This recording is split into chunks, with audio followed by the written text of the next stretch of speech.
صلى الحبيب محمد مصطفى صلى الله عليه وسلم.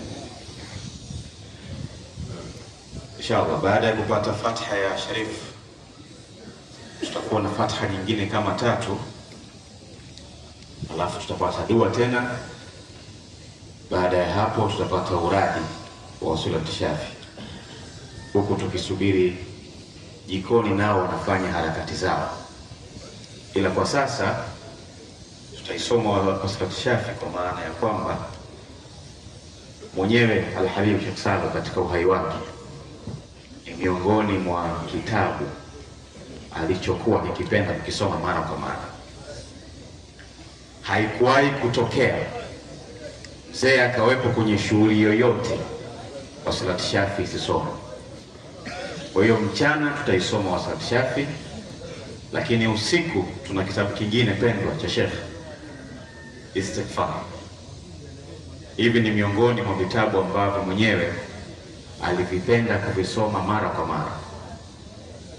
Ndugu zangu muridi, niwaombe haswa walioko nyuma jikoni, kila mtu ahudhurie hapa kifahamu ya kwamba mengi yanayofanyika hapa ni ibada, na ili ibada iwe ibada, utulivu ni kitu cha muhimu sana. Tujitahidi kuwa tofauti na wengine wanapozungumzwa katika masala haya. Sisi sifa yetu kubwa ni adabu. Hawi muridi isipokuwa na sifa ya adabu. Na naomba niwakumbushe kitu kimoja. Leo anayesomewa dua ama tuliokuwa hapa kwa ajili yake ni Sheikh Salum Mubarak Al-Kihara. Tulikuwa naye, tumeishi naye, ametulea, ametuzungumzisha na kutufunza adabu. Basi leo niombe tumheshimishe kwa kumpa hiyo adabu, hata kama mbele ya macho yetu hatumuoni, lakini tunaamini ndani ya nafsi zetu kila mtu huyu mwamba bado anaishi na sisi. Sallallahu Alaihi Muhammad Mustafa. Ili kuyaaminisha hayo, naomba adabu itawale. Kwa nini adabu itawale? Mbele yetu hapa kuna masharifu, kuna mashehe, kuna watoto wa mashehe, ikiwa na maana ya kwamba vipenzi vya shekhe kwa maana ya masharifu wako hapa. Nikirudi katika adabu, tumefundishwa kuwaheshimu masharifu. Masharifu tuko nao hapa mbele, lakini pia kuna watoto wa mashehe. Darwish Rocket vijana wake wako hapa, huyo Mtimkavu vijana wake wako hapa. Sisi muridi tumefundishwa adabu. Nairudia adabu kwa sababu sitotamani ya kwamba shughuli hii mwanzo mpaka mwisho wake kuwe kuna mambo ambayo hayatufanyi tukabaki na picha ya muridi wenye adabu. Na alhamdulillah mpaka sasa adabu inaonekana.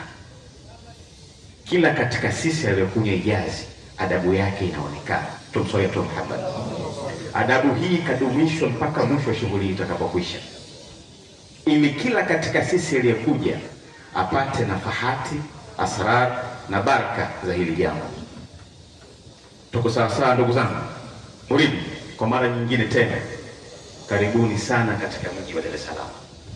Karibuni katika hauli ya kipenzi chenu Al-Habib Sheikh Saleh Darwish Mtimkavu. Na sasa tunakwenda kutamayuz na yale aliyoyapenda. Tumeanza na dhikri, tunaingia kwenye vitabu.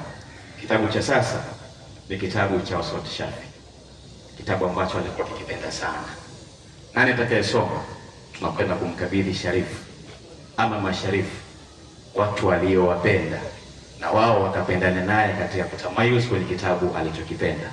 Alhubu sahaban fala tarbath bikailihi farubama kataratka hau walbako.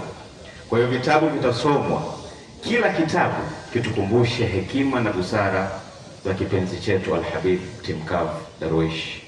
Baada ya kusema haya, wakati kitabu kinasomwa, naomba kila mmoja itikie, tuwe nacho hadhi, na wale ambao wamesimama kila mmoja atulie ili kitabu kiendelee.